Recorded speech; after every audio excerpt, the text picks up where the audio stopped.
ક્ષત્રિયોગ સંઘનું network સતત રાજ્યો કરતાં પણ વધારે રાજ્યોમાં ધીરે ધીરે આગળ વધી રહ્યું છે. સૌથી વધારે રાજસ્થાન, એ પછી આપણું ગુજરાત આવે, એ પછી આપણું મહારાષ્ટ્ર આવે, અને પછી બીજા બધા રાજ્યોની અંદર, ચાહે બિહાર હોય, ચાહે યુપી હોય, ચાહે એમપી હોય, ચાહે હરિયાણા હોય, આવા રાજ્યોની અંદર આપણા ભાઈઓ શાખા લેવા પણ જાય છે, સિવિલ લેવા પણ જાય છે.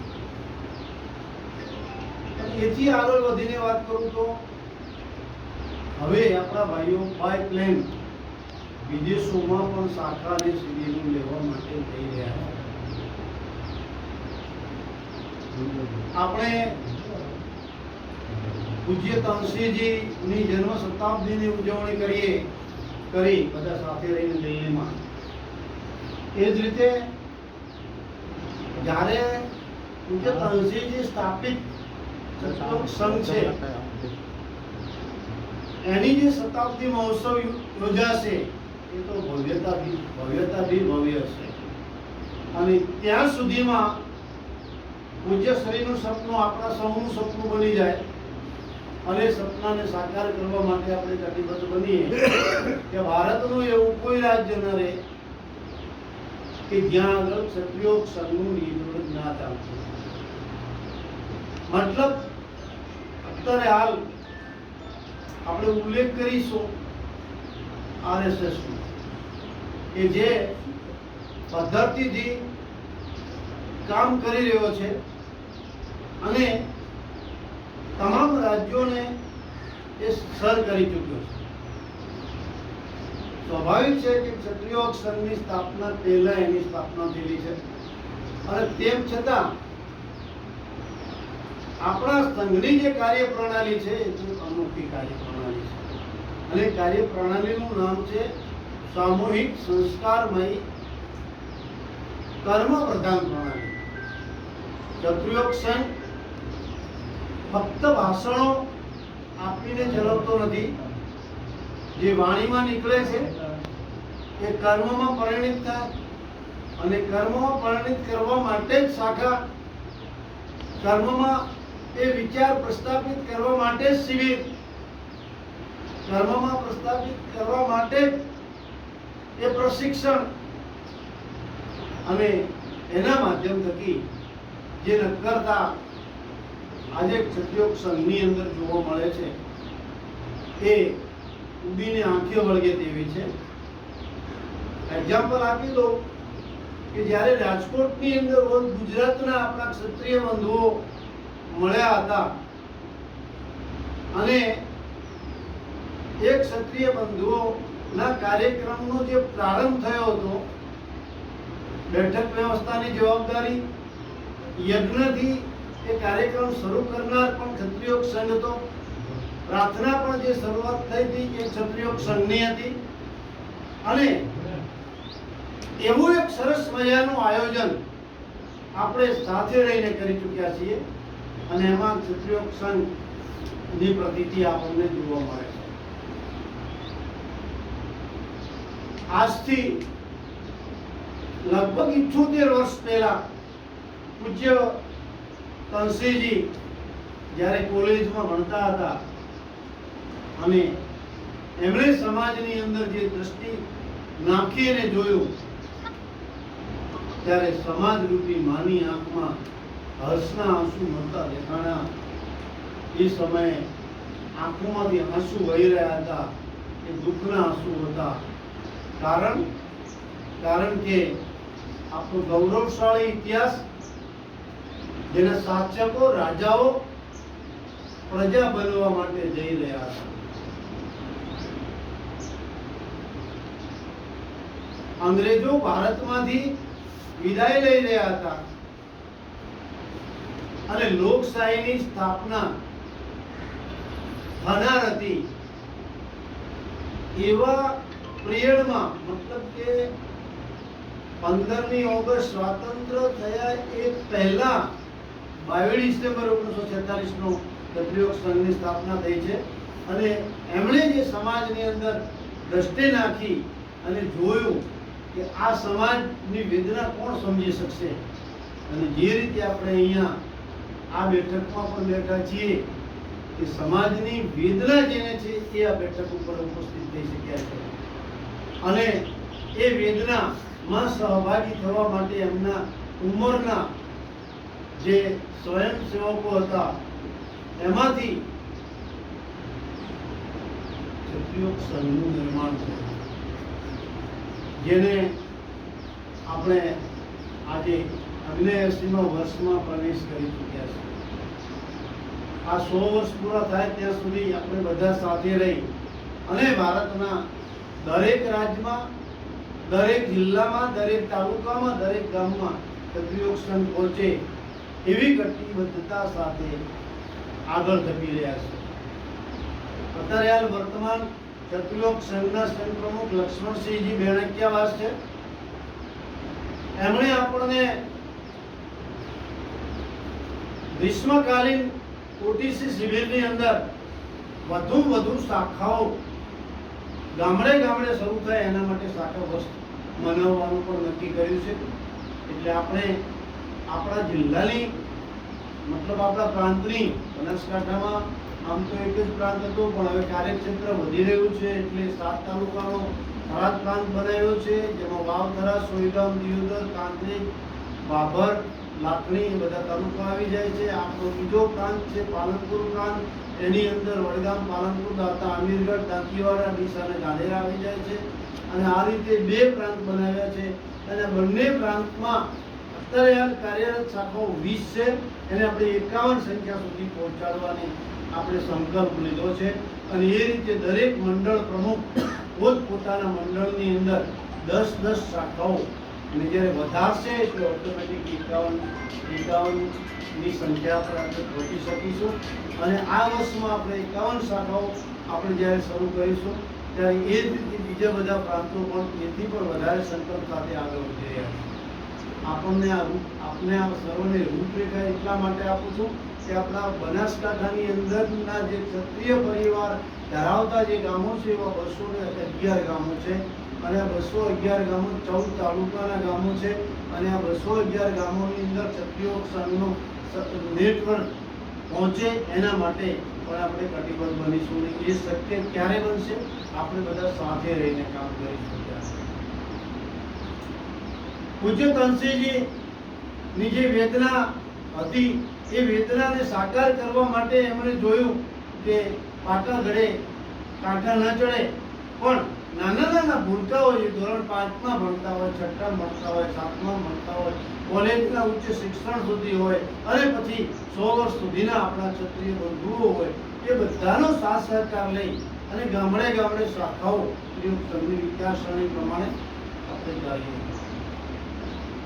અને એ રીતે શાખાઓમાંથી પછી માગણી થાય કે અમારા ગામમાં સરસ મજાની એક શિબિર પણ હોય, અને એવી શિબિરનું આયોજન કરવા માટે આપણે આગળ ધપી રહ્યા છીએ. તે આપણે આ જ બેઠકની અંદર આપણા ધાનેરા તાલુકાના ડીસાના 2 ગામ અંદર આપણે ઉમેરતા 20 ગામ થાય છે, અને 20 ગામની આપણે સંપર્ક યાત્રા આપણે કરવાના છીએ.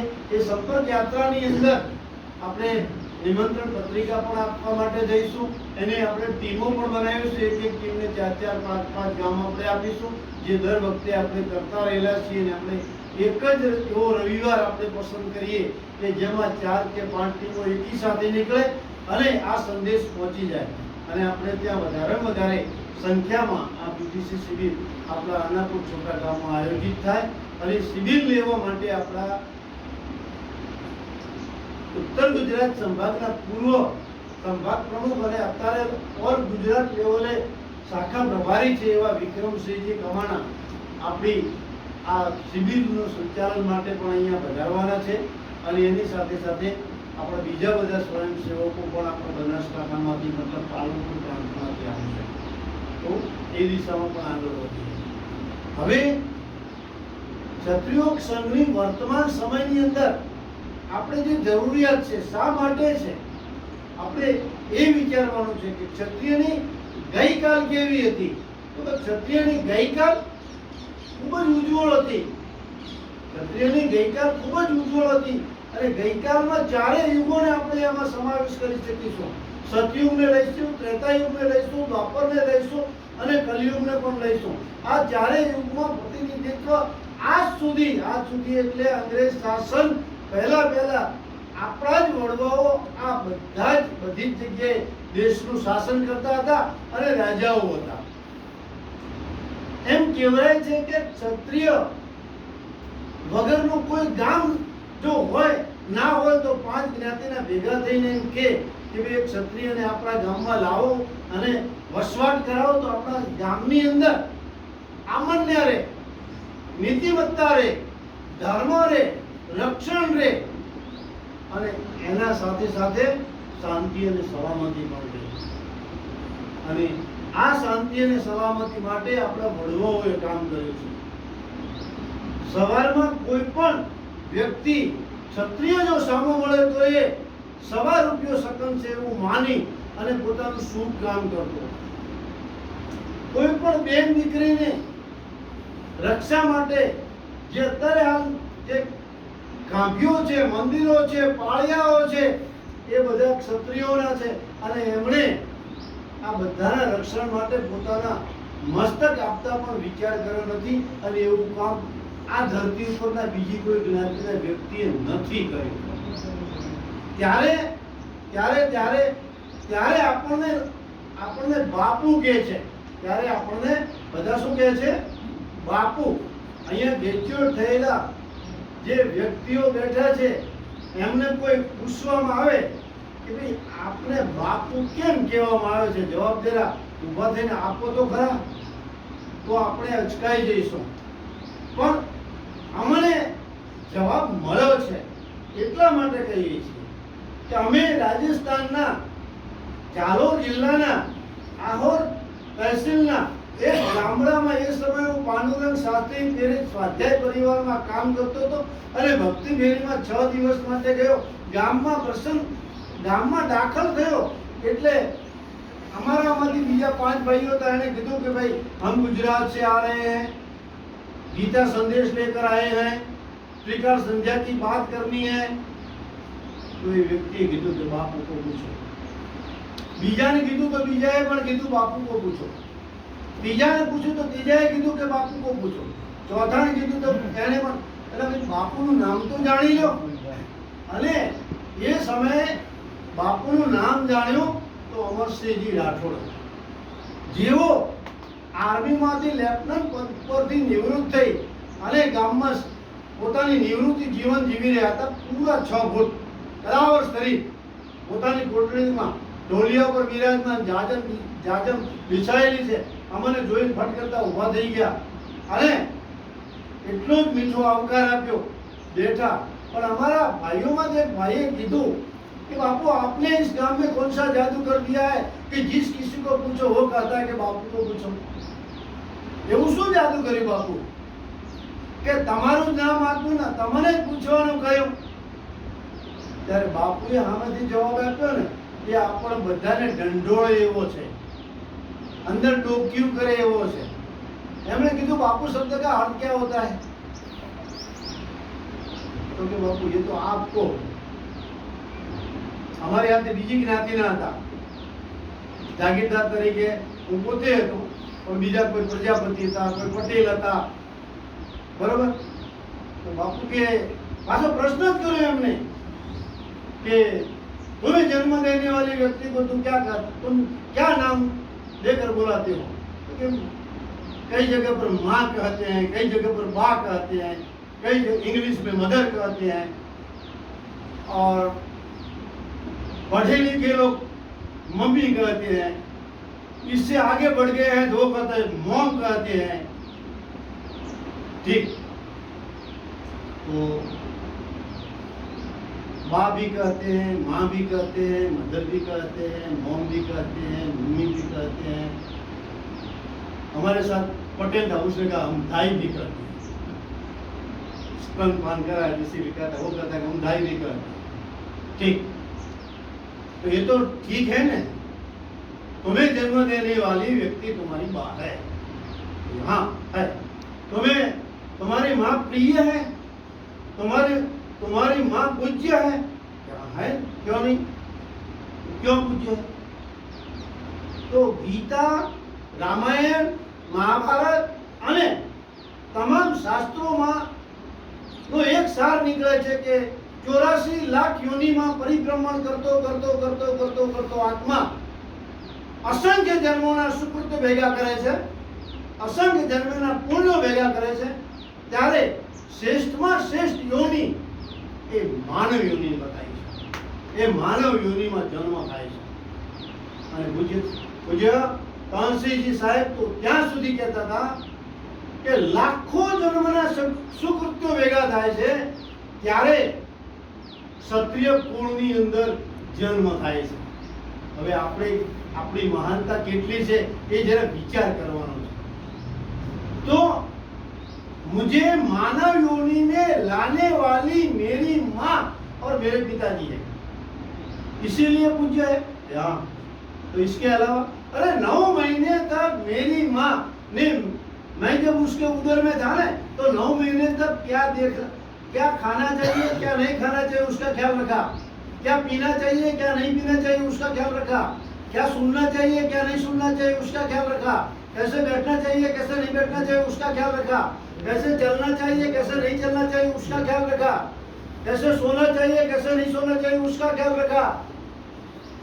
अरे सिर्फ मेरी माँ ने नहीं पर मेरे परिवार में मेरे पिताजी ने भी बहुत संयम रखा।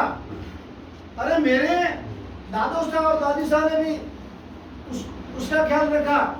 अरे मेरे पड़ोसियों ने भी ख्याल रखा कि फलाना भाई के पुत्र वधू के यहाँ पर पुत्र का जन्म होने वाला है, इसीलिए हमारा भी आचरण अच्छा होना चाहिए, हमारी वाणी भी अच्छी होनी चाहिए, क्योंकि उधर में रहे बालक तो उसका असर होता है, वो जैसा सुनता है जैसा आपने खाया है ये सब उसके लहू के गुणों में परिवर्तित होता है और ये सारे गुणों को लेकर जन्म होता है। इसीलिए मुझे अरे नहीं, जन्म होने के बाद मुझे चलना सिखाया, बैठना सिखाया, खाना सिखाया, पानी पीना सिखाया, मुझे पहचान दिलाई, मुझे बढ़ाया, बढ़ाने के बाद मुझे व्यवसाय पर लगाया, व्यवसाय लगाने के बाद मेरी शादी की। इसीलिए मुझे अरे आज मैं 50-60 साल का हो गया हूँ फिर भी मेरी माँ मेरी चिंता करती है, इसीलिए मुझे यहाँ। तो अब 2 शब्दों को मिलाओ, जन्म देने वाले को बा कहते हैं और ये सब काम किया इसीलिए पूज्य है। तो बा और पू, बापू शब्द होता है क्या? तो मैं इस गांव में माँ बनकर रहता हूँ, इस गांव के जितने परिवार हैं ना इन सबकी मैं माँ बनाऊं, इसीलिए लोग मुझे बापू कहते हैं। अब अपने भीतर निगाहें डालिए कि मैं बापू कहलाने लायक हूँ या नहीं हूँ। यदि हूँ तो उसको सलाम है और नहीं हूँ तो चिंतन का विषय है कि क्यों भूल गए कि मेरे पूर्वज ऐसे थे और मैं। ये क्या मेरा धर्म है? ये मेरा धर्म है? नहीं है। ब्रिटिश शासन हमारे देश में था और उस समय यहाँ के गवर्नर ने कहा कि ये राजपूत हमारे वश में नहीं आते हैं। कि क्यों?